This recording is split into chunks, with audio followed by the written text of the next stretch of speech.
This is a food forest that nobody planted. The trees are 100% native, wild, and self-regenerated. But there's so much food here that it's mind-boggling. Here is a gigantic shagbark hickory. This tree can drop a few hundred pounds of nuts. This is an old one from last year. Here's a yellow bud or bitternut hickory, the best kind from which to make oil. This distinct knobby bark belongs to hackberry. They're more like a thin-shelled hazelnut with a date around the outside. Gigantic, beautiful white oak drops hundreds of pounds of acorns in a good year. Behind me is a huge scarlet oak. These make good acorn flour that is high in oil. These terrifying thorns belong to honey locust. In fall, the honey locust drops a pod with sweet pulp. Nannyberry about to bloom. These have excellent fruit that ripens in September and October. Wild grapevine. This is black cherry. Here's some nice young bergamot. That's a seasoning a lot like oregano. Here are some narrow leaf ramps. This tree is a slippery elm. Not only does it have edible starch stored in the inner bark used to make a soothing drink, the seeds are delicious in the spring. The mayaples are blooming, and if they pollinate well, we're gonna have some delicious juicy fruit in mid-August. But the most dominant tree in this forest is black walnut. That's the big walnut. Sometimes you'll hear that nothing will grow under black walnut, and that could not be further from the truth. Almost 100% of this lush greenery is edible wild vegetables. This is anise root, Osmorrhiza longistylis. At this stage,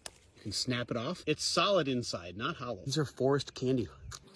Sweet and kind of in between fennel and licorice. Here's a young shoot of sanicle. You can see the clustered flower buds right there. This plant is a seasoning herb, kind of like cilantro. Small American chervil, Carophyllum procumbens. It's a relative of carrots and parsley, and it can be used as a seasoning herb. You better be damn sure you can tell it from poison hemlock.